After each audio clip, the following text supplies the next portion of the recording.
Hey, are you ready to take control of your financial future? Welcome to Private Money Club. Private Money Club is the ultimate online platform connecting real estate entrepreneurs with private money lenders just like you. Whether you're looking to fund your next deal or lend money to grow your wealth, Private Money Club is your go-to resource. You can post deals, find funding, connect with other like-minded professionals. It's just a community. It's a community that you need to plug into. If you're new to the game, no problem. Our Learn platform and our weekly coaching webinars and our on-demand resources are here to guide you every step of the way. Join a thriving network of real estate experts who are already making an impact, and they're waiting to partner with you. So Private Money Club gives you the tools, the training, the connections, and everything you need to achieve your financial goals. So why don't you start now by going to privatemoneyclub.com. We'll see you inside. Hey, you need to become your own bank. And it's as simple as changing one thing, and that is where your money goes first. I mean, think about it. Household debts in this country are at all-time highs. You got tons of market volatility. You got the potential for Social Security running out of money. You've got global uncertainty, political divide, and you have to figure out where you're going to put your hard-earned savings. I mean, this is one of those times in history where the rich are getting richer, and it is time to learn the secrets of the wealthy. But here's the good news. Every single Wednesday at 1 p.m. Eastern Standard Time, I put on a free webinar where I teach you how to take back control of your money by teaching you how to become your own bank. So click the link below and let's get started. So let's go into the app, because the app was created after a dating site, believe it or not. So people with money and people that need money. Phone, swipe left.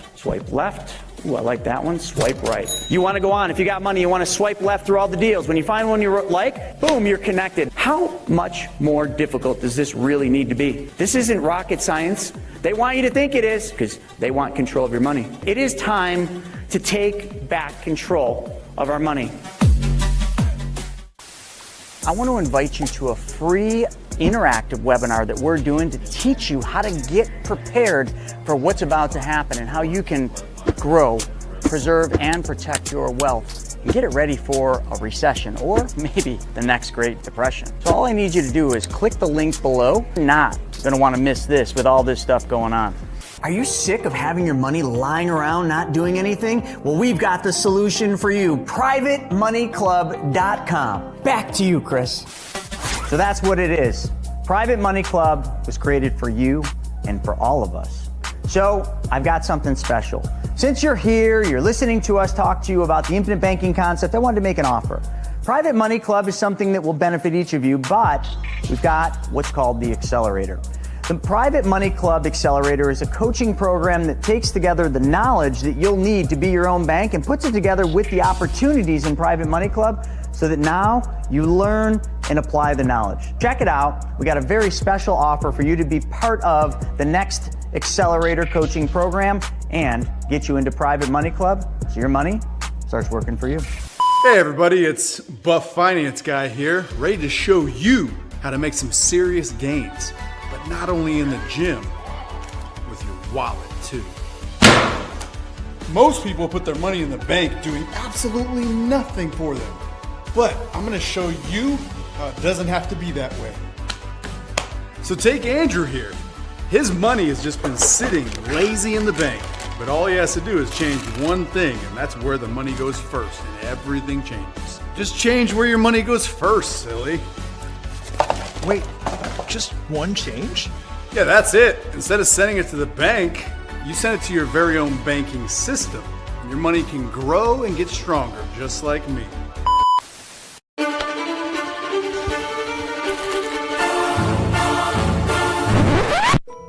It's time for Money School TV. You heard it straight from the horse's mouth. happen. The Money School TV strives to bring you the most relevant content of how money really works, past, present, and future. It's not a one-size-fits-all system. This platform provides you with ways to implement strategic decisions while avoiding fear-based decisions at all costs. Totally digital with new content added all the time on financial wealth creation strategies and how to regain control of your money. This 2-hour monthly group coaching with Chris Naugle is available now for only $19 per month. This is something you don't want to miss. Click the link below to get access now. Whoa! I feel great. My money's not being lazy anymore, it's getting swole. Just like me. Attaboy, Andrew. No more lazy cash. Now your money is growing, strong, and totally under your control. Wow, thanks, Buff Finance Guy. Now I'm ready to grow my wealth and feel as good as I look. So if you want to learn more on how you can compound your money and your muscles, I'm at BYOB. You have to be a part of it. Do whatever it takes to get here. Get your ass up and come. So here we are out in Las Vegas, Nevada, at Dream Racing for the experience. We brought the whole team, the whole clan out here to race exotic sports cars like this GT4 RS. This is what making memories is all about.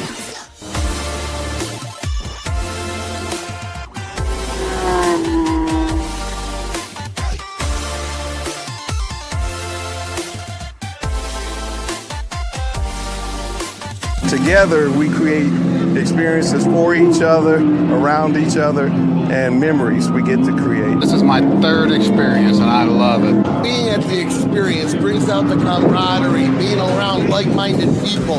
It just brings out the best in you. I don't know why the rest of you aren't here. It's an amazing event. I have never missed one since they started 3 years ago. The breathing exercises to the mental, the Brent Kessler to now the racing to just the overall mindset. Your network is your net worth.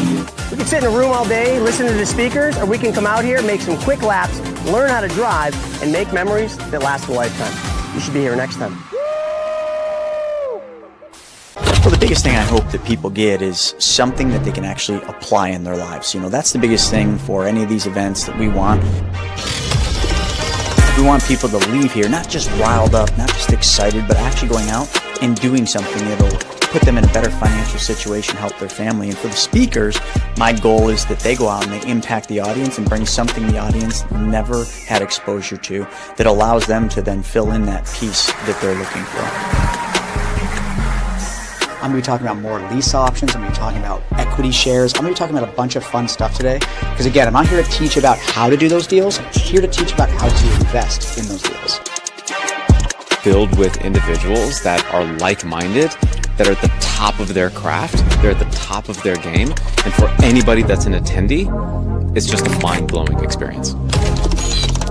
It's almost going to be hard to speak anywhere else but here because it was such a great experience. I felt like, I don't know. It was amazing. Nothing less than amazing, literally.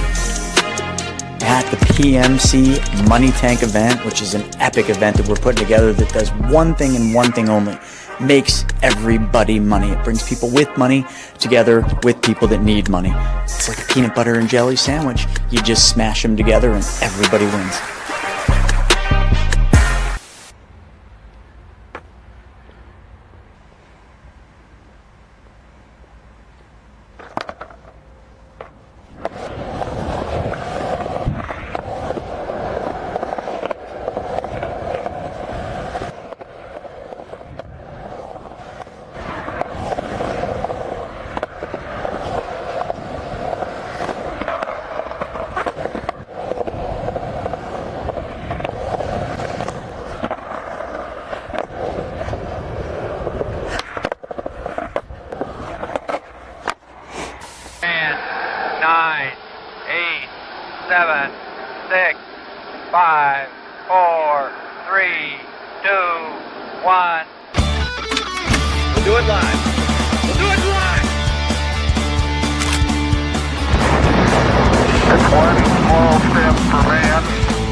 Wednesday, 10:30 Eastern Standard Time. Going live! Oh, yeah. Welcome back, everybody, to another week, another What the F Happened. Joined here with Mr. St. James. Mr. Snaggy's out in Colorado doing some snowboarding, and he's not going to be here today, but wow, what a week. You know, I talk to a lot of people every week, James. I know you do too, and fear is the only word I can put out there. People are scared right now. Like, change is never good, and all this stuff going on with Iran and geopolitical stuff, like in oil and all these things that we're going to talk about today, really has people just frozen right in their, like, it's like a deer frozen in headlights. They just don't want to move. They don't want to act. They don't want to do anything because of fear. Folks, I got to get this out, and I know this isn't part of the normal topic, but fear isn't real. You make it up. I got a 5-year-old daughter, and I'm teaching her about this now. You know, my daughter was scared to get up in the middle of the night and go potty because it was dark. And I had to get her to overcome her fear by, well, convincing her that if she goes in the dark and overcomes her fear, she gets a sticker. That worked well. So, folks, maybe that's what you all need, a sticker to overcome your fears. All you need to do is push a little further into the fear, and that is where the brilliant side of it is. That is where freedom is. That is where the creative side is. And if you allow fear of oil prices, fear of robot soldiers, which we're going to talk about, they're using robot soldiers. You didn't know in Ukraine. Okay, well, we'll cover that. Beef prices going up, food prices going up, talk of, inflation going wild because of oil prices, and all this stuff, including the TSA on the verge of collapse, has people literally just, I'm not doing anything. I'm frozen. Folks, don't freeze. Don't allow fear to blind you. Don't allow fear to stop you. When everybody else is stopped in motionless in fear, that's when you push forward. That's when you take market share. That's when you push your life, your wealth, and everything you're doing forward. James, I know I went a little too far on that. What are your thoughts? Well, you know what? Good morning, everybody in WTF world. Chris, you really said some very strong points. And one thing that I think you brought up that is very poignant is fear. There's an old phrase, my good friend Will came up with it, I think. He says, danger is real, but fear is in the mind. And yes, there are situations that are going to be very dangerous out there, but the fear is what you carry with you. And where basically danger looms, a lot of people, that's where people move forward because they're able to overcome their fear.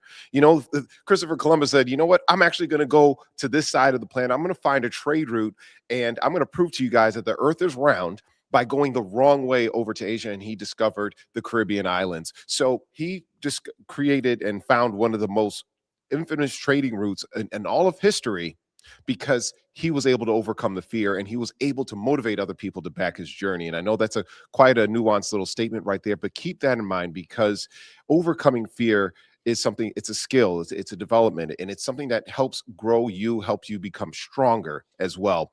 We've got a lot of great topics going on for today because, there is a lot going on, and it's very easy for everyone to just turn off the news and say, you know what, I don't want to know what's going on because it's all going to be about Iran, Trump. And yes, while we are going to talk about some of those topics today.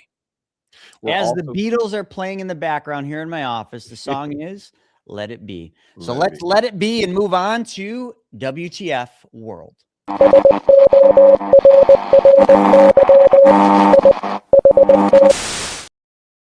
This first topic's a good one, James. When we get into global headlines and we get into the world economics of what's happening out there, one of the big things that just happened is the U.S.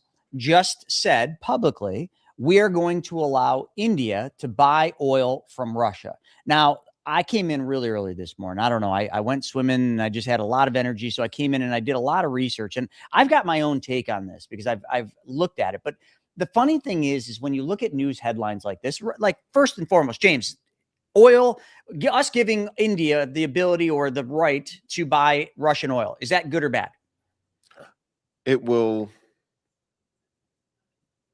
I can't even make a binary decision on that. That's okay. You know what the real answer is I watch Bluey with my daughter a lot, and there's one episode where the teacher tells a story about a farmer, and it goes through this whole like real quick thing, and the farmer just keeps saying, we'll see. And that's the answer. Okay. We'll see. But let's dive into this a little bit. So just to keep everybody in the loop of what's going on, because hopefully Most of you are not sitting in front of CNN, CNBC, Fox News, whatever your chosen station is, watching news headlines for play-by-plays of what's going on, because it'll drive you absolutely insane.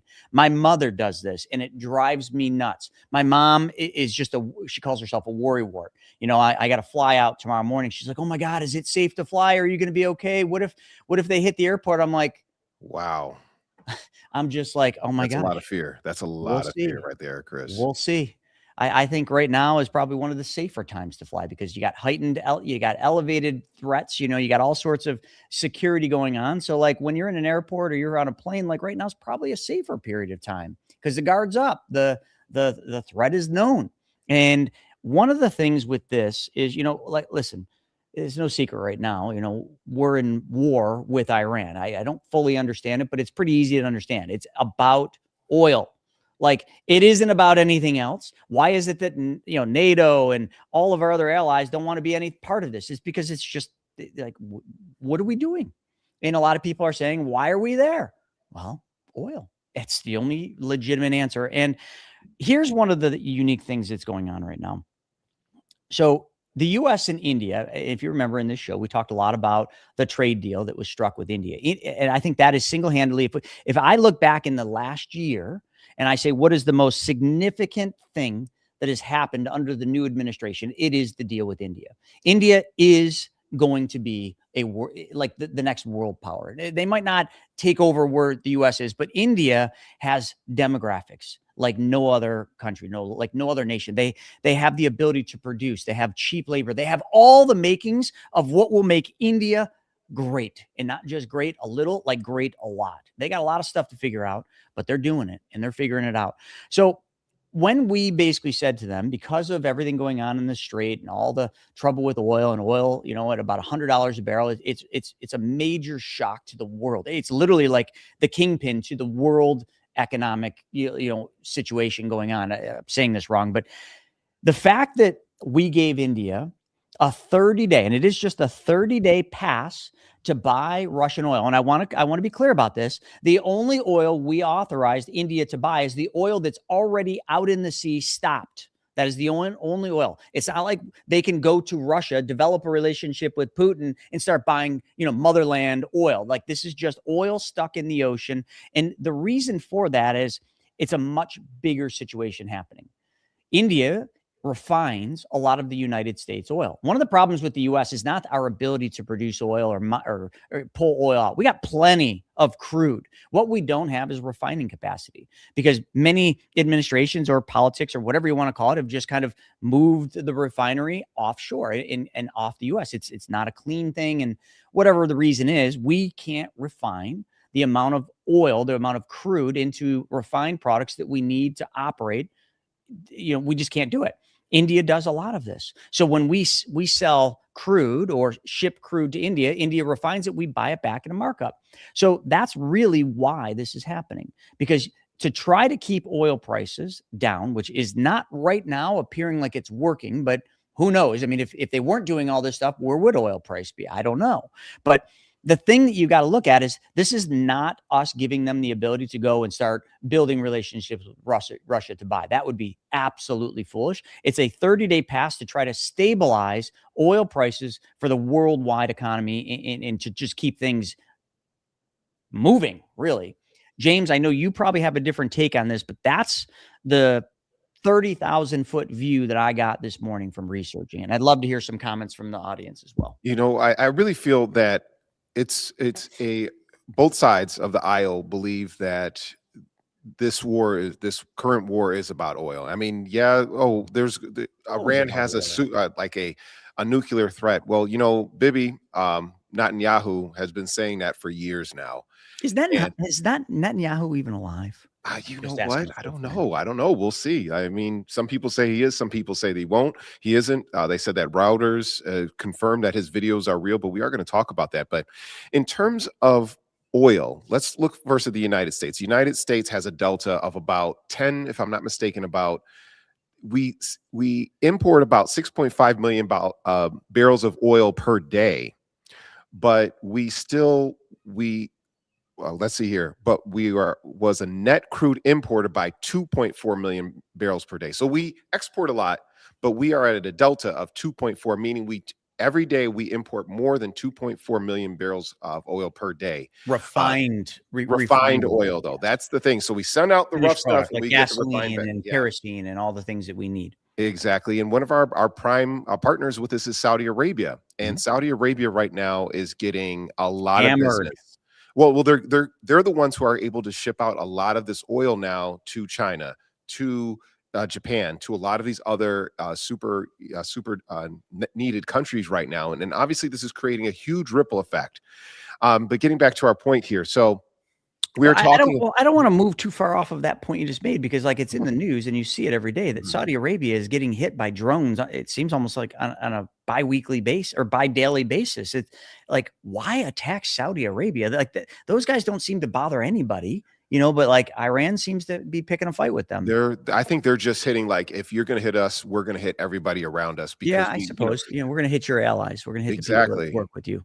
Riyadh. I wouldn't want to mess with Saudi Arabia. That's just me. Yeah, the UAE, they have developed for over the past 20 years. They've been developing their entire country is to be almost this utopia where there's super low crime. Everybody's a millionaire and basically everything's amazing. And yes, there's a lot of skeletons in their closet, of course, from the mass surveillance, the extreme limited ability to speak freely.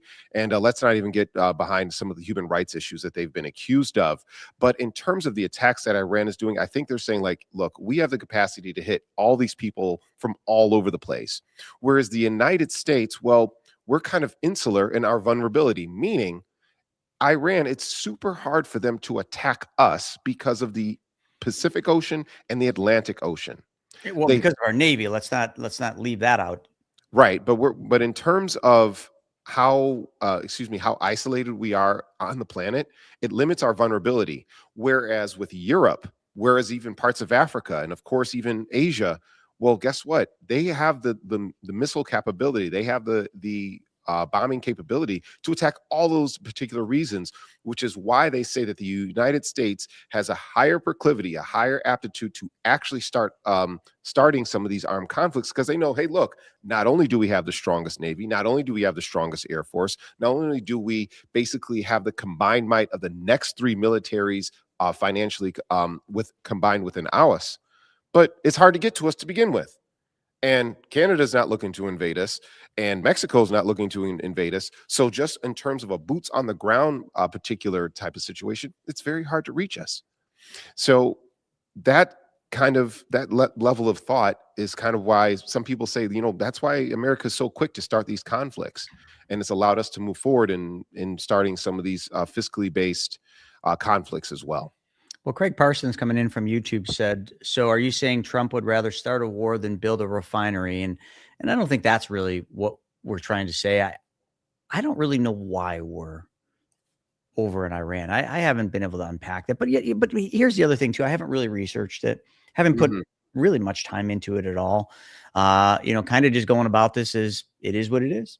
What I think a lot of people need to stop worrying about is why governments do things they do, regardless of who's in office, and start focusing on what does that mean to you?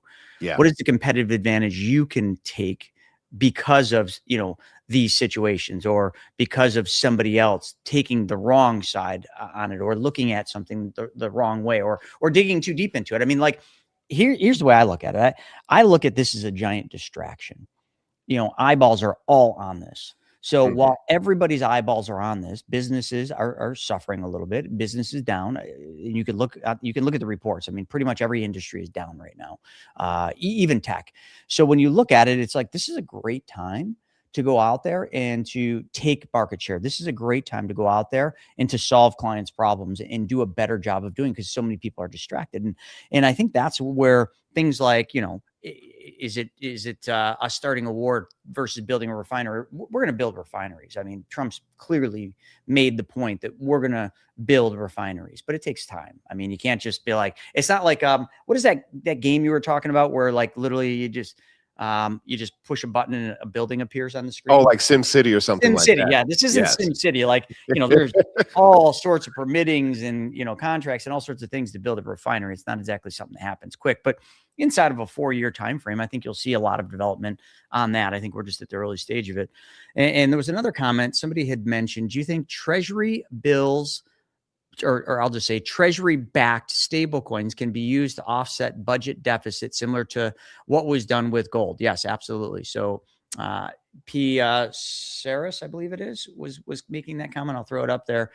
So I have I've done YouTube videos on this, and I have quite a bit to say about this. I think what they're doing with the Genius Act and the Clarity Act and bringing, dollar for dollar backed stablecoins, true depository stable coins that can be deposited in banks. That day is coming sooner than any of us probably want to believe.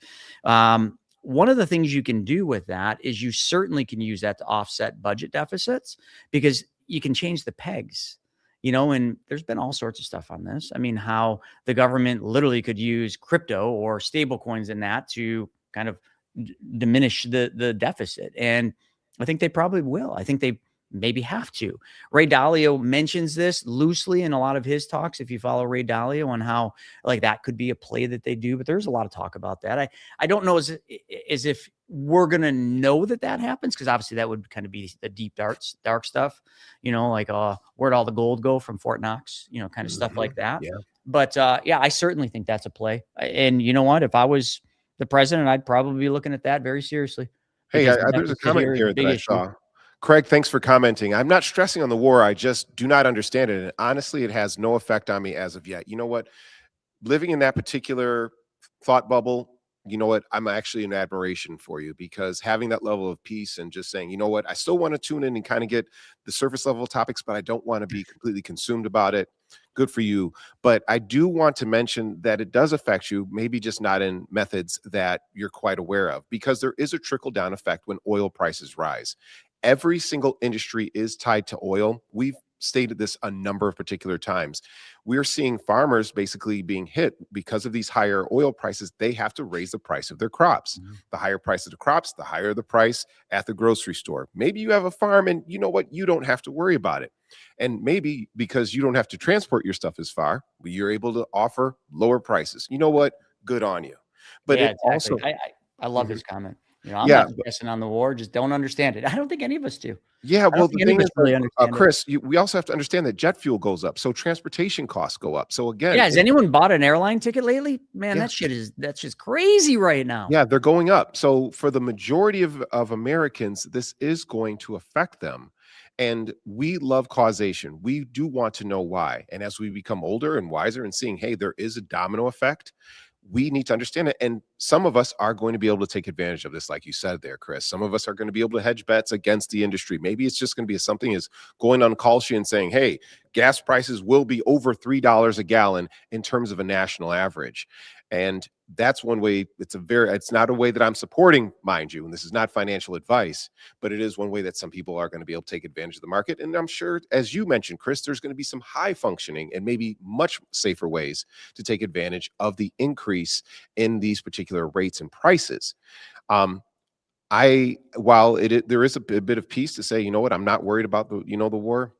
It also pays to be a little bit educated, and I think that's why you guys are tuned in today. Just I think that's why people come here. They want to get the real perspective. Not that our perspective is always the right perspective. I mean, sometimes it's a little bit of a rant, but we try to get as close as we can. And it's not some narrative being pushed by one side or the other, or by some station because they've got to uphold that. Oh, we're the Republican station. Oh, we're the Democrat station. Oh, we're the middle of the road station. We're just assholes here. I don't know what else to call. We just do what we do.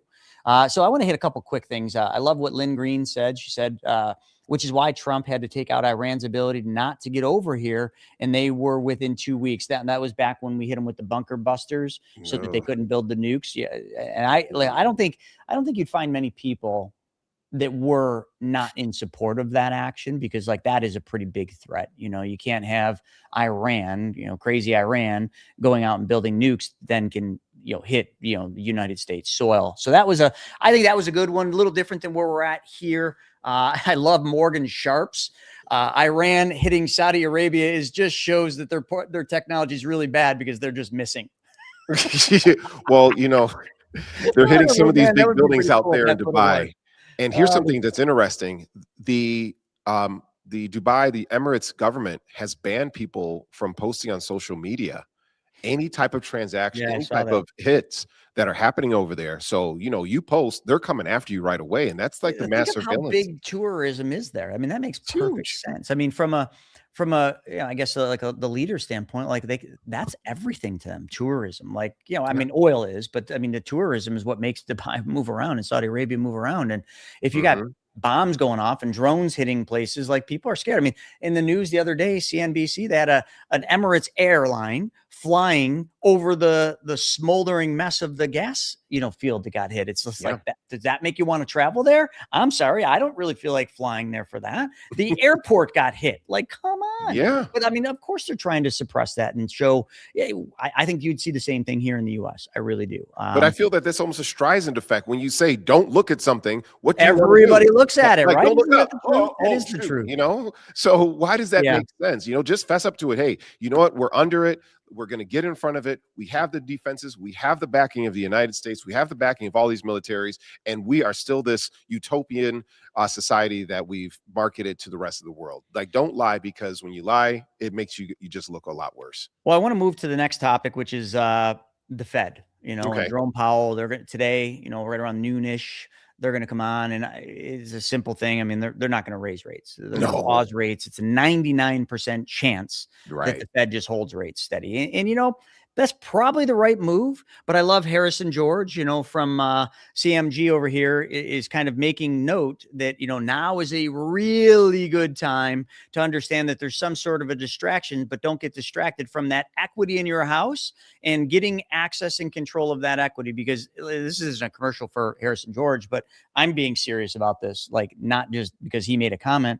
If you've got equity in your house, which all of us do, if you own a house, you need to get access to that. Please don't just leave the equity or the money sit in the walls of your house so you can brag to your neighbors on how you got so much equity in your house. It's not changing your damn lifestyle. It's not paying off your debt. It's not getting you in a better situation, allowing you to enjoy more time with your family, buy back time. It is doing nothing. And bragging does nothing either but make you look stupid. I got to call this one person out. I'm not going to say he, she, or anything, but there's this character here in Buffalo, and this person is all over social media, and every time she's just trying to be the popular person, and like, she's at all the biggest events and all the fancy places, and I'm just like, that is the wrong kind of attention, you know. And the reason I was saying that is, when you think about the equity in your house, like, don't brag about it, put it to work. Like, absolutely.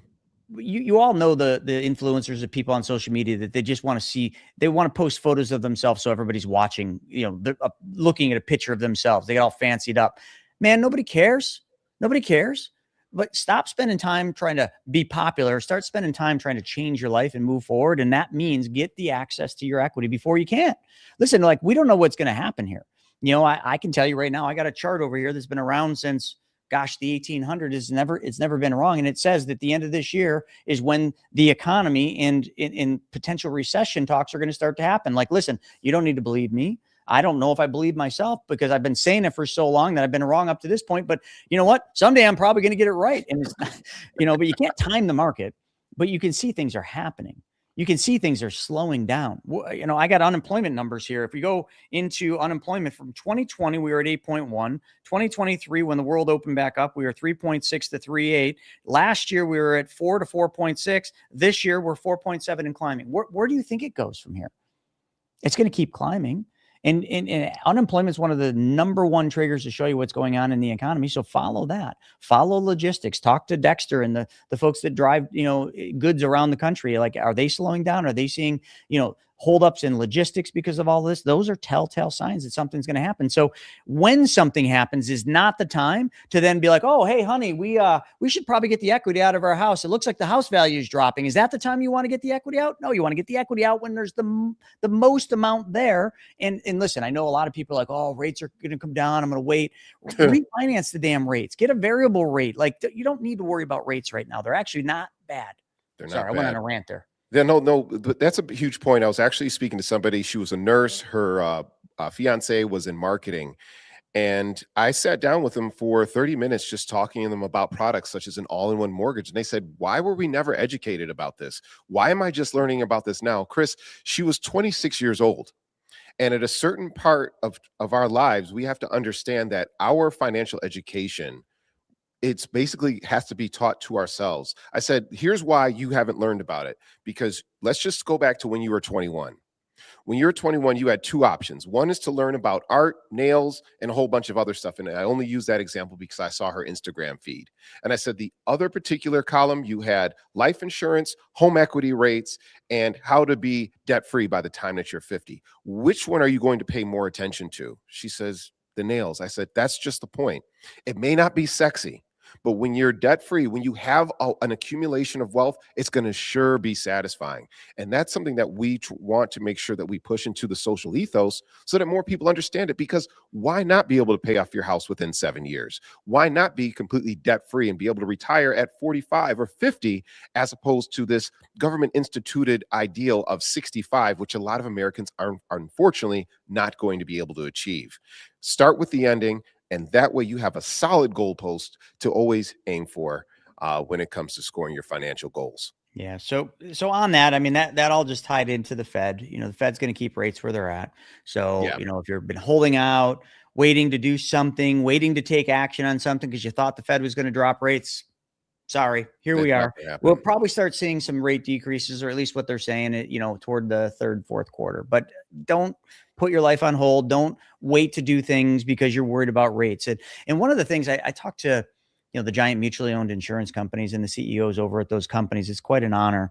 These are really smart people that have really good teams and insight into what's coming. And one of the things we were talking about the other day is, you know, do you go fixed rate or do you go variable rate? And he said, listen, like everyone here is betting on variable rates right now because rates are going to be lower in the future than higher. So like that's the bet that these giant insurance companies are taking. And I can tell you, they got lots of resources, really smart and really, really intelligent people that know where we're going. So if they're betting on variable rates and rates being lower in the future than they are today, well, you should probably kind of that's what you should follow. Now, one of the things I wanted to hit on here, and I think this is a really interesting post, and James, I don't know what your take on this one's going to be, but Jay Hines coming in from YouTube said, I think we're over there because Trump kept his word to the Iranian people that were being slaughtered, that he was sending help. I think he's going to keep his word again and keep the war short. So that is an interesting thing, because I think if anyone was even remotely paying attention, he did say that the slaughters are going to stop, that we're going to do something about this. And oh, Lord, I don't know as if that's the reason we're over there, but it definitely plays into that statement that he made. Now, I know you're not going to, because you don't like Trump. So you're going to think that Trump doesn't do anything, that is good for humanity. But what is your take on that? First and foremost, this is your first opportunity to piss everybody off, James. So you might as well. Thank you for commenting about that. I do want to see the Iranian people, and I'm sure everybody globally wants the Iranian people to be liberated. But to say that Trump has kept his word, well, then let's go down the fact check. He said Biden will start a war because Biden can't negotiate. He will start a war. Well, what did Trump do? He started a war. Okay, his campaign was, I will start no new wars, and that's exactly what this sumbitch did. So when we're talking about keeping a promise, it's keeping his promise to himself and the people who he has campaigned for him, who's backed him. That's who he's keeping his promise to. Fiscally, you guys wanted a businessman in office. Excuse me. The people of America large. The people wanted a businessman. Wanted him in office because he was outside of the government institution. We all appreciate that, James. Thank you. You're right. The lobbyists won. The people who said, here's 20 million, here's 200 million. Tell me one of those people, those groups that he's pissed off. Maybe except for Elon. Kamala, how much money? No, I'm talking about his contributors. I'm talking about his backers who've already on the record. Kamala didn't have any backers either, right? No, Kamala definitely had backers, but we also understand this. And I mean, when we're saying like, I'm going to help out the Iranian people, you say you're going to help them out, but it's in direct hypocritical statement to what you've just done, action to what you've just done. And that's why I can't say that. And Islam started the war many years ago as the number one terrorist. No, that's not correct. Because if that's the case, we wouldn't be doing business with Saudi Arabia. We wouldn't be doing business with the UAE. It is not a religious war. Don't fall for that.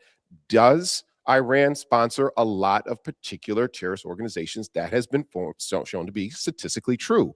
Nobody's debating that. Do not correlate a religion with a subsect of religion that even has infighting within itself. And thank you for talking about that, Morgan, because that is a very big point. But no, if that's the case, the United States has started a lot of wars because we're the ones who said, Iran, you know what, you cannot nationalize their oil. Remember, they didn't say, you know what, death to America out of the blue. It had to become from a reason, and a lot of people are not looking past that. So I encourage you guys to look at past that, because we can't do an entire history lesson right now. But yeah, Trump lied his ass off. He's been lying, and he's caught in a number of lies. He said the war's already done. Then he says, well, the war's already done, but we're just beginning. Excuse me? So we got a lot to talk about here. But yeah. I'm just letting you do your thing here, because I'm ready to move on to the global energy butterfly effect, which to me is a way better topic than this bullshit. Exactly. So let's go. I had to let you do it. I mean, listen, like there was no better opportunity for you to piss everybody off than there. Hey, a lot of people agree with me, and I'm fine with that as well. But yeah, what do we got about this ripple effect? Listen, we can't just have one-sided views on this show. You know, when you came on, people were like, "Why do you have James on?" And other people were like, "I like that dynamic. It allows you guys to argue and talk more." And you know what? I'm like, I think a lot of people come to this show because you never know what you're going to get. You know, like one day you're going to start hearing me swearing and pissing people off and telling somebody to F off, who I don't even think that girl even worked for us or was an agent with us. We did some research after that, and I don't even know who the hell she was, but she isn't here anymore, which is the good news. Anyway, let's move on to the butterfly effect. You know, you ever remember that? You remember that movie? Who was it? Ashton Kutcher, the Butterfly Ashton Effect. Kutcher. Yeah, that was such a good movie, The Butterfly Effect. And we are literally seeing, and I thought, James, when you sent me this article, I thought you were kind of just making stuff up, and I Googled it, and I went into Gemini, the AI side, and this is a very real thing. The global energy butterfly effect. Let me just read this, and then we can kind of unpack this for a few minutes, and then we'll talk about Netanyahu. But one conflict in the Middle East, we'll call this the Iran war, and the whole world starts breaking down. Cuba's got no power right now. Sri Lanka's canceling Wednesdays. Vietnam just sent everybody home. And, we've got a major ripple effect. And this ripple effect is just getting started with the strait under threat, if you will. I know some ships are still moving through there, but some are getting attacked. It's still wonky. And, man, it's crazy. How long has this Iran war been going on now? Is it? I think we're on day 14 or 2 weeks. That's what I thought. 2 to 3 weeks approximately. Yeah. Yes, 2, maybe 3 weeks. And look, at the whole world is literally like starting to break down, like because of this. Like, so when people say, "Oh, we don't need oil," blah blah blah, oil, the whatever. I'm not even going to go into the Green New Deal or the Inflation Reduction Act, which did not reduce any inflation, but nonetheless, oil is a pretty important thing, and we're seeing that right now. So regardless of what your viewpoint is on this, like, we can see here, because of this butterfly effect, that if something challenges or slows or disrupts the traditional global energy flow, or oil flow in this case, shit starts to fall apart. James, I know you kind of sent this article, so give me a little bit of an unpacking on this. As soon as I heard this article about what's going on in Sri Lanka, I've got friends internationally. And what's happening in Sri Lanka, I want to make sure that I get this right, is they're canceling Wednesday. So people who normally commute, people who are buying gas at the pump, they're like, look, we have a limited supply of gas. We actually imported a lot of our gas from Iran, and now they are starting to see the reserves running low. And for those who don't know, Sri Lanka is off the coast of India. It is its own separate country, but you're talking about the entire southern Asian peninsula who is struggling with oil right now, all the way from Bangladesh, India to Sri Lanka. And they're canceling. And now we go over to the Philippines. We go over to Southeast Asia. We go into countries like Taiwan and the Philippines. We're like, look, wear short sleeves so we don't have to run as much air conditioning. There is a butterfly effect. There is a ripple effect. And the term comes from, if a butterfly flaps its wings in Japan, it creates a hurricane in the United States. So we need to be cognizant of those things. We need to be aware, because what if there's a shrinkage? What if there was a reduction in how many goods are produced that we buy from a lot of these countries? Well, we'll just make our own products. It's going to take time to get that ramped up. In the meantime, it's going to be reflected in the price and cost of goods that we have here. Your call centers, though a lot of those call centers are in the Philippines, it's going to then urge people to say, hey, look, you don't have to ever worry about call centers again because we have this amazing AI that will answer all your questions for you. And it has 100% uptime. You'll never miss a phone call again. Well, guess what? I'd still rather speak to somebody overseas than an AI. I don't know about you, Chris. And that is just one of those ripple effects that I'm talking about. And just really quickly, thank you so much, Jay Hines. You're my favorite type of ketchup. I hear you, James, but when the Iranian people are liberated, that's going to have amazing rippling effects around the world. Oil is secondary. You know what? I would agree with you to the point that, we already see Eileen Khomeini's, excuse me, one more time. Khomeini's son is now effectively in power, and his military is still looking to do the same thing. We've already seen in Afghanistan and Iraq and Kuwait that we have negligible effects in the Middle East, even when it comes to long-term occupation in Afghanistan, short-term occupation in Kuwait. The last time that the United States won a military operation that had some type of true effect was Kuwait, when they pushed Saddam Hussein out of the Kuwaiti oil fields when he came in from Iraq. God, I was just a boy when that happened. Exactly. So to say that we have a high win rate over there, if history is an indicator of the future, we have already started a losing battle. Not to say, hey, we're going to lose. Not going to go that far. But we do not have the support. Here's a legitimate question, James. Yes. What is winning or losing? It's right? When you've affected. How do we define winning or losing in this one? I mean, is winning where we kill the leaders over there? We're doing a pretty good job of that. Is winning where we control the flow of oil? Yeah. I mean, like how do we define a win versus a loss in this conflict? Like that's a legitimate question, is it not? Yeah. And Trump has basically stated that the win, he's already gone in there without an actual formal plan in place. That's already been documented. We're saying, what the hell are we doing? And they said, well, when we get Iran's full and unconditional surrender. Well, that's the same word track that they had in Vietnam. Tell me, did that happen? It didn't. Yeah. Again, it was a world away. We lost a lot of fucking lives. And a lot of people have that was the most unpopular war in history, I think, or at least in U.S. history. Exactly. And what we were trying to do, a regime change. We were trying to push the commies out of Vietnam, and it didn't happen. Now, so tell me, when we have a country that has more natural resources, a stronger military, and also a half a world away, I'm supposed to believe that the same thing's going to happen. I'm using history as an indicator for the future. I could see if we had the entire world behind us and all this stuff, but as it stands right now, I don't see that happening. I see us wasting a lot of time and a lot of money. And it's if we went in there, and I'm just going to close on this point. Okay, Chris, you and I, we have a fight, right? Every week. And I come to you, I attack you, and unfortunately, you've been neutralized. I'm just going to say neutralized. I never want to say you die, Chris. All right, your family's still not going to like me. And they're going to come after me generation after generation after generation. But if I come to you, Chris, and say, hey, look, bro. Or maybe they don't. Maybe they forgive you. Well, I know that's a really hard thing to imagine, but you realize that is the way. That is the way, but has that way been going on? Has it happened? I mean, Japan eventually forgave us. Proposing a secondary option here. Yeah. Japan did forgive us. Some Japanese still did forgive us. Japan, and that is it. I'm glad you brought that up. That is a really, really good analogy to use for this. Yeah. I don't like those odds. Okay, I don't like it. All right. Thank you, Jay, for making that comment. Please, I encourage you to keep commenting. All of you guys, please. Yeah, the comments are great. They really are. One of the final things that I wanted to just kind of point on here is, this just useless facts, but important facts for what's happening right now. The Strait of Hormuz.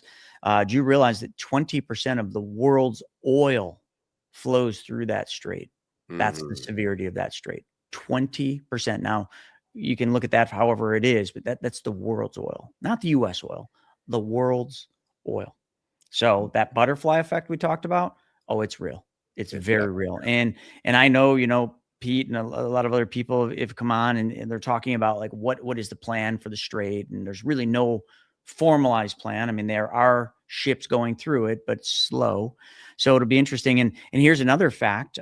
If they can't do something to control the world oil, if they can't get this opened up and resolved in a relatively short time, which I'm glad that a lot of people, including Morgan, think that this will be over quick, because that would be the best outcome. But if they can't, oil 100% will drive this is just the US, but this will be worldwide, so I'm just going to use US numbers. Oil prices will drive our GDP under 2%, which will not be good. Yikes. And just so you all remember that the definition of a recession is 2 consecutive negative GDP growth, or quarters, 2 consecutive negative GDP. How am I trying to say this? Yeah, you're right. Yeah, two different quarters back to back. 2 different quarters back to back at a negative GDP. I guess that's another way to say it. I was trying to spit that out. It just wasn't happening. So we're not there, but as we drop with GDP, as unemployment numbers climb, which they absolutely are, I'm just pointing out the obvious. This is a big convergence. Get your house in order. Huge convergence in order going on, and you nailed the nail right on the head there, because some people, they don't see that coming. It's very scary, and we've got some topics that back it up. Don't worry, guys; it won't be all doom and gloom. Move on to U.S. headlines. Let's keep moving on to U.S. headlines, because we spent a lot of time on world, but that was we kind of reduced down some of the topics because we knew that this is what eyeballs are on this week, and not this week, but this month is what's going on over in Iran. And one of the other things that's been interesting to watch is this is literally there's 2 things I always like to ask is why does it seem like everybody in power, and I'm not just talking Trump, everybody in power is bowing to Israel? I don't fully understand this Israel thing. And I've been listening to lots of different stuff. It's all public out there. There's a lot of interesting, we'll call them conspiracy theory thoughts about Israel. And I just can't make 2 cents of it. I really can't. I'm not going to try to either, but it just seems like, it just almost seems like we were pulled into this because of Israel, but that just might be the media kind of swaying my mind to think that way.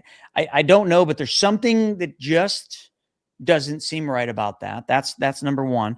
And the other interesting thing is just the way that our other allies, we'll call it NATO or any other, the other countries of the world have, for the most part, just ignored this, just kind of turned a blind eye to this. And maybe that's a good thing, because we don't need to enter the next world war. But there's no basis to this and no truth to this. But last night, while I was eating my dinner, I did see something pop up, and it's probably fake news, but about China surrounding Taiwan. Is there any significance to that? I didn't Google that. I should have this morning. Does anyone know? Is there something going on with China and Taiwan? Because that would not be good. I'm sure that's still going on there too, Chris. But I think they're more concerned about their oil. They can't be involved in any type of big conflict to take over Taiwan while there's a huge oil crisis going on. They're way too smart for that. Yeah, that looks to be fake news. They're going to be.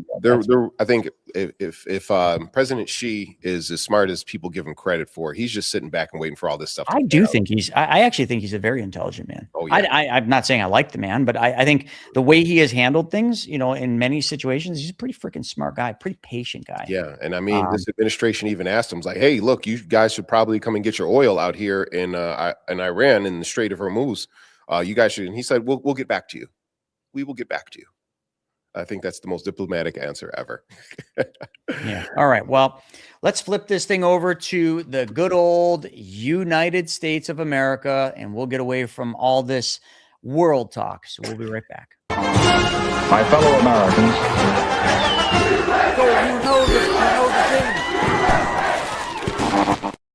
Chris, where's the beef? Yeah, where's the beef? Where's the beef at Chris? This is an interesting one. I don't eat meat, so I would never see this. But James, you're a meat eating fool. So I guess this is kind of interesting, because this is the very first time this has happened since the 1980s. But right now, JBS beef plant strike is happening in Colorado, and there are nearly 4,000 people walking out from the job for one of the biggest beef plants in the world. Listen, James, before you say anything, this is a massive win for me. Huge win. Cows are going to live a little longer. Like, awesome. Oh, okay. Until All we right, start maybe I'm harvesting wrong, the but methane. can I just bask in that for a little bit? Like Go for it. 4,000 humans, 4,000 people walk out on strike. That means there's 4,000 less people to kill those poor cows. And that's And I know all 4,000 you meat people eaters are like, man, what am I going to do about my meat? It's going to go up in price, man. Don't eat meat. buy more shares of Chick-fil-A. That's what you're gonna do. You're gonna get more chicken, you're gonna get more fish, you're gonna get more filet of fish. Do whatever you can. Don't let the vegetarians win. Don't let them I'm not a win. vegetarian. I'm a pescatarian. I do eat fish. Pescatarian, okay. More fish for you. But no, More sincerely fish speaking, for there's you. about 4,000 workers just walked off the job over one of the biggest meat processing plants in the world. It's out there in Colorado. And if this particular strike stays in place, I mean, we're going to see higher prices at the supermarket. They're complaining about things. Let's talk about this. You work in a hazardous environment. There's blood, there's guts. You're slaughtering animals, and your employer charges you up to $1,100 for PPE. I mean, true PPE, the goggles, the mask, maybe the hazmat suit or the clean suit that you have to wear in there. How does that make sense? Meanwhile, this company's profits have increased 5, 10, 20% year over year. Doesn't it make sense if you have a work base that probably would like to find other work elsewhere? I can't see having a career aspiration of working in a slaughterhouse, to say, yeah, you know what, you guys will be fine. Why not just keep the workers that you have? We already know that there is a shortage of labor in certain areas in the Southwest for immigration reasons. Okay. But then on top of that, you're going to double down and make things worse for them. We've talked about this K-shaped economy. We talked about people who don't make enough are just finally standing up and saying, look, I'm tired of this. I don't want to be taken advantage by the corporations. And it's going to reflect everywhere. Now, we just saw in correlation to this that the nurses' strike in New York City just went through with higher rates for these nurses. So now we're seeing it at the next tier of the working class, which is now these meat processors. Can it spread somewhere else? And how long are they going to have to wait in order for this to actually be resolved? I hope it's quick, because I really want my Baconator soon. All right, man. Well, being that I got to fly tomorrow, this next topic is kind of alarming. And, I've been watching this pretty closely just because I travel quite a bit. Not that I like to, but, the TSA, we all know what TSA, right? When you go to the airport. Well, do you realize it's that February standoff where there was the shutdown? Do you realize there's still 50,000 TSA agents working without pay? This is kind of alarming when we're on heightened, security levels, and TSA agents are not being paid, and they're quitting. They're going getting other jobs. They're not showing up. Supposedly, there's security lines that are like hundreds of people outside the door. Austin, Texas, the line is outside the door. Orlando International, outside the door. Going to Dallas, Fort Worth. Is that going to be an issue? I hope not. I mean, that's one of the busiest airports. That's the central hub for American Airlines right there. And I hope that you have no problems at the airport there, Chris. Oh. The thing is, though, you're coming from Buffalo. Our lines are relatively small here. You can arrive an hour and a half early. It's not an international flight. You should have no problems. But getting back, and when you're going back to Buffalo, going through DFW, you may see some issues. So what is the cause of this? Well, as you guys know, that the Department of Homeland Security has a huge funding bill that is, a lot of it is being allocated to ICE, which is basically got a budget larger than some militaries. And as a result, Congress is saying, you know what, we're going to have this partial government shutdown, and we are going to say, look, we're not going to pass a funding bill until you make some changes with ICE, you reduce some of the spending that you have going on to ICE, and the opposition party is saying, no, we're not going to do that. And the Democrats are saying, look, how about this? We're just going to do a standalone bill to make sure that TSA has funding, so that there's not memos going out to the people saying, please bring donations to TSA. Here, just bring donations. You understand that that's not legal to do because it looks like a bribe. All right, hey, here's $20, man. I know you're not getting paid. I'm just going to bring this all these potatoes and all this raw fruit through the scanner. You don't see nothing.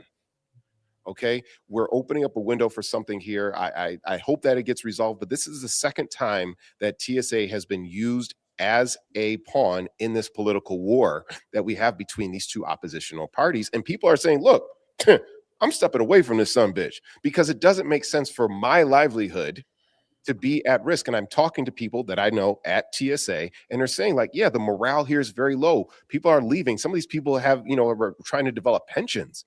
And what's stepping in is interesting. Now there are some third-party contracting companies that are coming in, effectively scabs, all right, who are coming in saying, hey, we'll do the job for you. We'll do all this screening for you. And it's good that these people have jobs, but why put these people in these crosshairs as a tool? Whoa. Yeah. Come on out to Atlanta, though. So that being said, hey. Well, Atlanta, I was just in Atlanta. I think it was last week. It was fine. Atlanta's a huge airport. I know there's probably slowdowns and whatnot there, but yeah, I don't know. I don't know. Interesting. Yeah. Now we have something going on in Atlanta. Is that correct? Yeah, we have Money Tank happening. Shauna can put the link up, but if you guys, we're only doing one Money Tank this year. And you folks definitely need to get to it. It is like one of the most dynamic events that we do. People love it. I mean, just watch the testimonials. We got stuff all over the place. You can go to privatemoneyclub.com. But again, like I said, Shauna will throw the link up there. It's not till May, so you got plenty of time. Oh yeah, but you guys, you got time. So again, we'll be past this TSA thing, right. The Iran thing, according to Morgan and some others, will be over. So again, but I love that somebody had said it. That it said over 365 times in the Bible, "Fear not" or "Worry not." And I said I opened that with this: don't let fear freeze you. Don't let fear stop you, because it's going to stop a lot of people, but that's how you get ahead. You push through fear. You face the fears. Fear isn't even a real thing. We make it real. It's inherently built into us because we used to have fear for a heightened sense to not get eaten by saber-toothed tigers, but there's no tiger going to eat you. I mean, you walk into the office, Cash might rub against your leg and maybe want you to pet him, but that's the worst it's going to get for the saber-toothed tigers. But just push through it. So with that being said, privatemoneyclub.com/money tank, privatemoneyclub.com/money tank. The VIP tickets, I'll just let you all know, they always sell out. We have never, ever done a Money Tank event that has not sold out VIP. So if any of you are thinking about going, grab the VIP tickets, because there's only a limited number of them, right. And you get a bunch of extra stuff, extra time with us, extra events with us. So make sure you grab that. And then the GA tickets are just general admission tickets. And there's plenty of them. The price is never going to be lower than right now. For those of you who are a little bit price sensitive, the price is never going to be lower to the Money Tank right now. Atlanta, as you guys, we never discount the price of Money Tank. We never have. Like, I know Grant Cardone plays that game. He'll here's the price. Then as you get closer, it gets cheaper. So you just know if you wait till the last week, you can get tickets super cheap. So you buy your plane ticket and you just buy the tickets at the end, 80% off, but we don't play that game. Price is what the price is what the price is. You might get this afternoon on Wealth Webinar, we're going to be talking about the Blueprint event. I've got some really cool stuff I'm going to give away to people that buy the tickets for the Blueprint, but that's just a virtual event. You guys want to get out live. You got to get out there into the wild. So we all know Atlanta. Just a quick thing. Atlanta is big in my heart. There's so much opportunity in Atlanta, Chris. I've seen some influencers say, "Oh no, Atlanta's full. Atlanta, the labor is too tough." Atlanta's got some smoking hot deals. If you want to learn and be around that community that's really wants to move forward and take advantage, it's going to be in Atlanta, the capital of the South. All right. So a couple of quick things when it comes to USA. Top spy quits over the Iran war. You probably heard about this. The National Counterterrorism Center, a decorated Green Beret. He quit, and he said that the Iran war was never actually Iran was never a threat. I mean, this is one person. It is making national news, so it is, I guess, got some merit to look at why would a decorated Green Beret quit, because Iran was never a threat. Again, it's about the oil. It's not the threat; it's the oil. And anyway, but that's boring news. Warren Buffett. I reference Warren Buffett all the time, and I think this is worthy of a discussion. I think he's the greatest investor of all time. I don't know if I don't even know if I need to think. I just know. And I think most of you should know. And he kept everything so simple: buy low, sell high, don't lose money. When others are greedy, be fearful. When others are fearful, be greedy. So he had all these little statements, but he has stepped down. And Greg Abel, I think I'm saying that right, Abel, he's in. And he's making moves on the 370, I think it's actually a little more than this, but $373 billion in cash that Warren Buffett amassed. Now, I say this a lot, right? If everything's good, if the markets are going to continue keep going up, if companies are valued properly, if there's no speculation and everything fundamentally makes sense, why would the greatest investor of all time have $373 billion sitting in cash? And when I say cash, I mean treasury bonds, treasury bills, cash equivalent type of investments. Okay. Just not equities. He's not out there buying more Pepsi, not out there buying more Apple. Matter of fact, he sold a shit ton of Apple. And on the Apple thing, just to support, I think one of the reasons Warren was selling Apple, it was more fundamental than anything else and just reducing his position. But has anyone tried using Siri lately on Apple? Oh, hasn't she just gone to shit? Like, the only thing Siri, I asked Siri to set a reminder for me this morning. She couldn't even do that. And then the bitch asked me if I wanted to talk to ChatGPT. It's like, man, if I wanted to talk to ChatGPT, I wouldn't have asked for Siri. Apple, get your head out of your ass. I get it. So, Chris, let me pick super smart to not spend all the money on AI like all the other jokers. So you brought up so many good points there, Chris.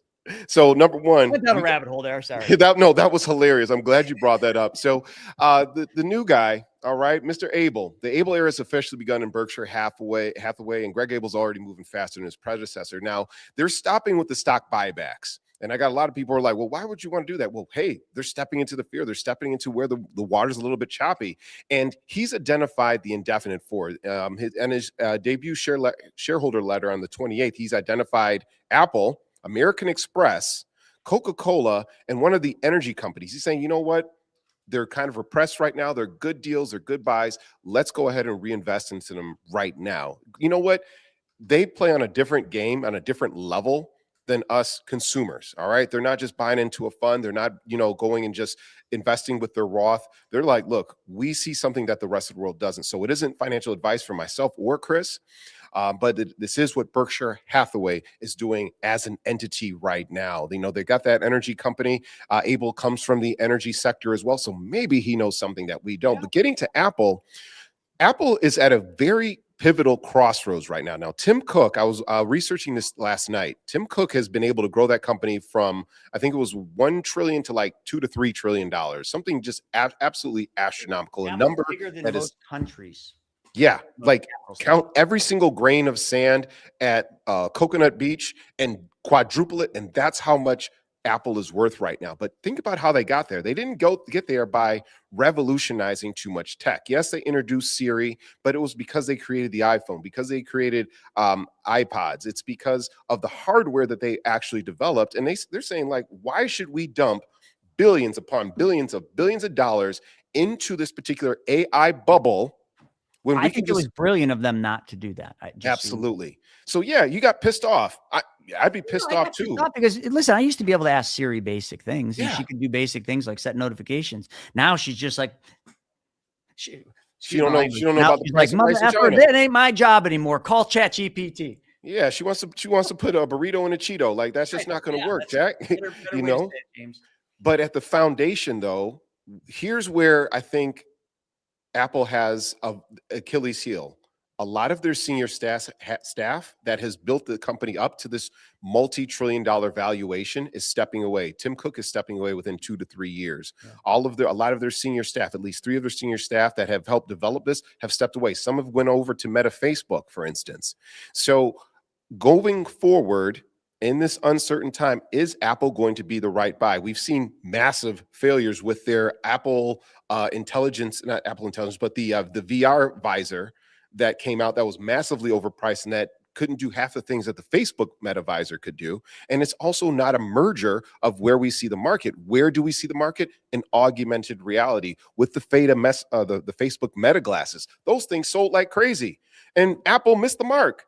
But, oh, wait a minute, Apple, you Apple loyalists, you can come at me in the comments. Don't worry. I've got my Android shield up here. I'm all set. But they didn't innovate. Isn't Apple working with Google right now on some things? Yes. So they have adopted, I think we don't even need to go down that. Let's save that for next week because we're going to run out of time. Yeah. that's a good one. That's a really good topic for next week. Cut me off. Don't get me started about tech. Yeah, I'm not going to get, because I know the Samsung Apple thing. We're not in that topic here, but I do want to point out one thing. Anthony over here on YouTube had asked what percentage in cash, which is a really good question. So I think to ask what percentage, Berkshire Hathaway is sitting in cash today is the wrong question. I think to ask what percentage in cash is Berkshire sitting in this year compared to last year or their average year would be the proper way to ask the question. So I did some work on that. So Berkshire Hathaway's cash reserve reached a record high of approximately $381.7 billion. That's nutty. Third quarter 2025, which represented 31. Let me, I know all you diversification buffs out there, 31% of its entire holdings in cash. Damn. If that is not telling you something, there is nothing else that I can tell you. There is nothing else I can show you that means more than that single solitary statement right there. And then when you look at it, the cash and short-term treasury bill holdings, I talk about treasuries all the time, not giving financial advice, but like I might know a thing or two here. So the short-term treasury and cash is 381,000 billion in 2025 compared to prior period. It was 189 billion. So I'm just trying to give you, an idea that in a 1-year time frame, it has gone from 189 billion to 381. And it's a little down from the 381, but you see the significance of that? That's all I'm trying to say is when you ask a question, but give some relevance of what are we trying to show here? We're trying to show that they more than doubled their cash position inside of 1 year because they know something we don't know. That is all you need to understand. And then somebody down here, Mary Mac or Mary MCC said, what about crypto and liquidity pools? Crypto's been doing well. XRP, I think, is a really good story right now. I mean, if you're a crypto person, invest in crypto, but only invest in things you know, like, and understand. Liquidity pools, I think that's more of a smoke and mirrors game, if you ask me. We're talking real liquidity here with Buffett. When we're talking about liquidity pools, I'll kind of save that one from another day. I do know quite a bit about that. I think a lot of when you hear about the liquidity pools in terms of the crypto space, a lot of it is smoke and mirrors. It is not what you think. It's not them just sitting in cash or a true liquidity pool from the pure meaning of what a liquidity pool would be. And the very last thing I want to hit on, which would be in the topic of just what the F is, it's happening. Okay, what do we got, Chris? What do we got? It's happening. I didn't think this was going to happen, but as a kid, Terminator was my all-time favorite movie. Then Terminator 2 came out, where Arnold was the good guy, and they had the dirt bike and the Harley and the semis, like the badass movie. But in 2, we saw the little, like literally, I don't want to paint the picture, but you remember the scene where she was going to kill the guy that created the chip that became the Terminator, and he's in his house and she shoots and misses him. Okay. You remember that's NVIDIA.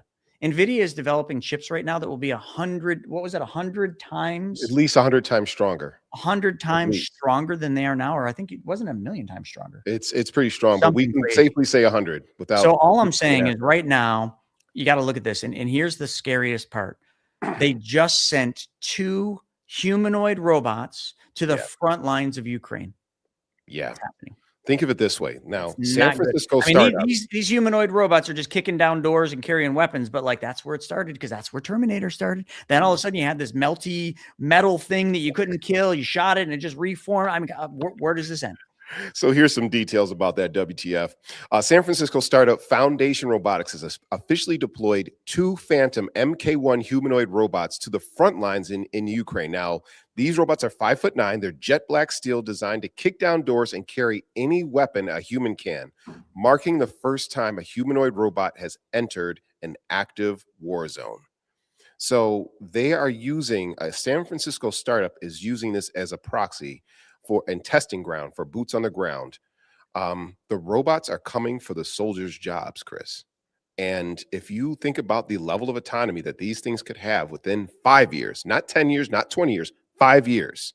2 years. Is absolute 2 years.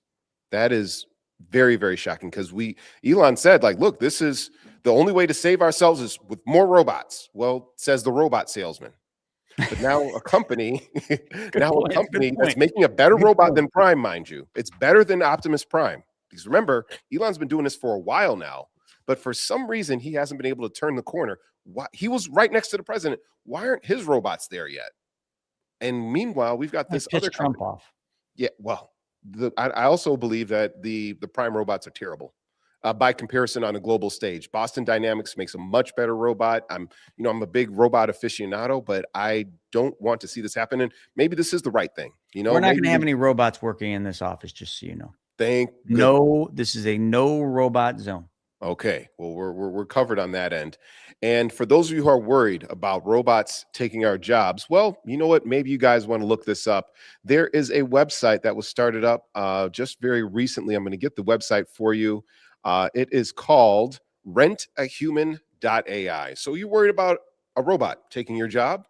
Go to rentahuman.ai, and what you'll be able to do is you'll be able to do all the things that an AI agent can. An AI agent can't sit in certain meetings and take notes, so you can go there, you can bring your phone, and it can record all the notes for a meeting. You can make certain deliveries for these robots because it's just not an area that is necessarily attainable by a robot agent.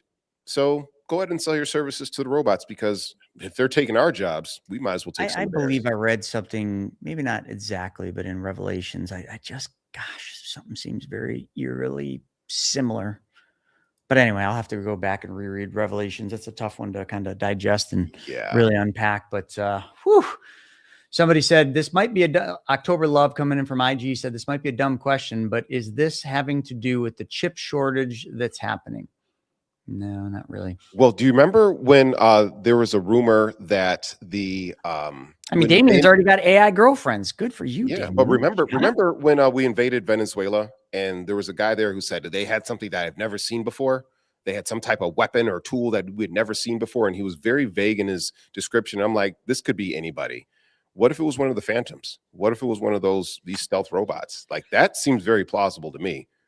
Yeah, well, I got to end this show with one correction because I did misspeak, and it is a very important misspeak, and Tess called me out. My favorite movie of all time, none will ever contend or compete with this, is the movie Rad. My second favorite movie as a child was Terminator. Thanks for calling me out on that. With that being said, folks, thanks for joining us for this episode of WTF. Join us this afternoon for WTF, where we're going to unpack the infinite banking concepts and the importance and the significance of loans allowing you to take back control of your money. So 1 p.m. Eastern, go to chrisnaugle.com to register. We will see you at 1 p.m. Eastern for Wealth Webinar. With that being said, see you soon. See you next week.